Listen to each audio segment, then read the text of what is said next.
Welcome to Glove Talk, your weekly news in boxing. If you enjoy this kind of content, make sure to hit the subscribe button. If you enjoyed the video, make sure to hit the like button. With that said, let's get into the news. Okay, so we have the news that Terence Crawford and Kell Brook have agreed, not signed, to fight this year. I'll talk about what we do know and some of the facts that have been laid out, and then I'll talk about whether or not I like this fight and, you know, what my opinion on it is. So, right off the bat, we know that they're targeting November 14th for the date. Location-wise, they're either looking at Omaha or Las Vegas. I'm leaning towards Las Vegas, considering that Top Rank has had most of their fights there. Now, there's not going to be a crowd there, so we can probably safely say this is going to be pay-per-view. Full price pay-per-view, because Terence Crawford has openly said that he is not taking a pay cut this year. So that is what we know about this fight. So let's talk about each fighter and what I think about this fight. If you're Terence Crawford, I think that right now you're getting a lot of hate online for taking this fight.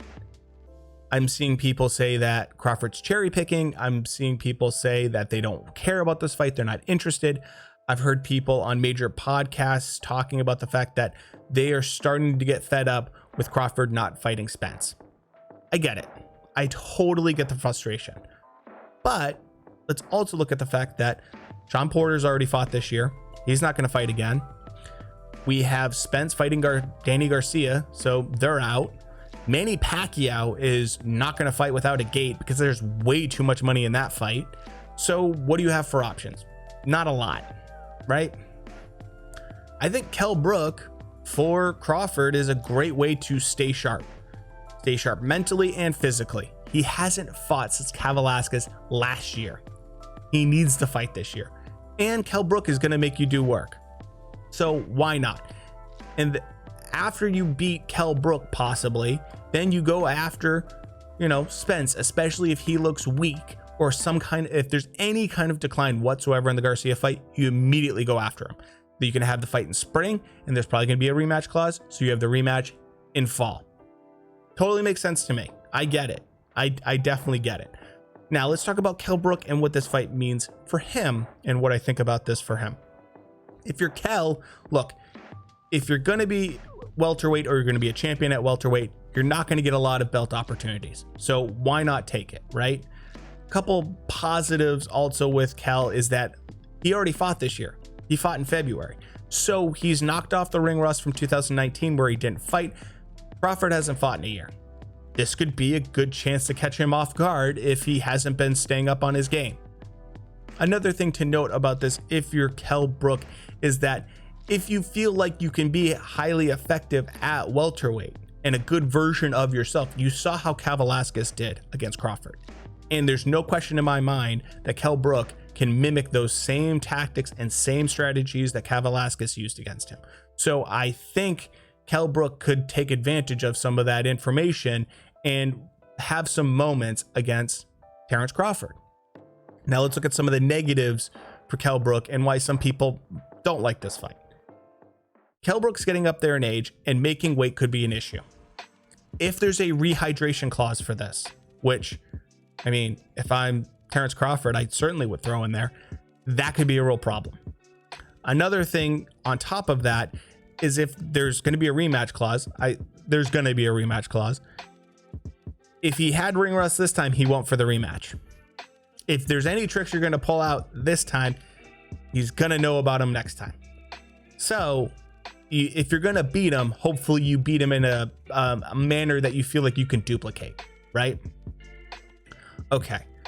Another thing to note for Kell, he is giving up 5 inches of reach.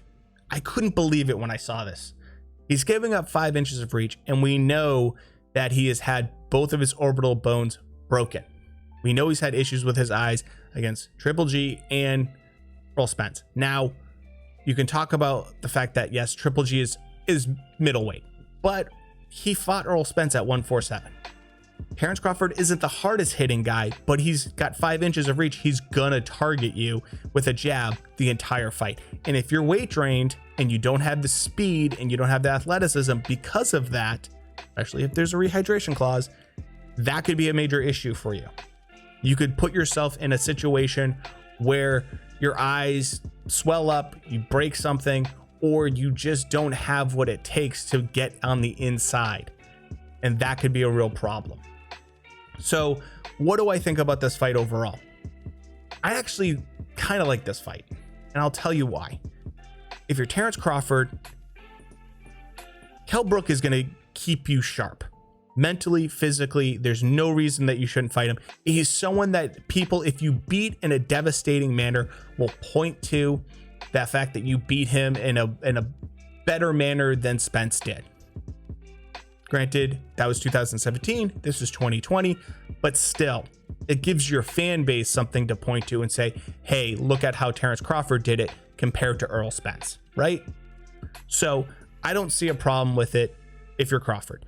If you're Kell Brook, go for it. If you can be effective at welter, go for it, because you're not going to get many title fights the rest of your career.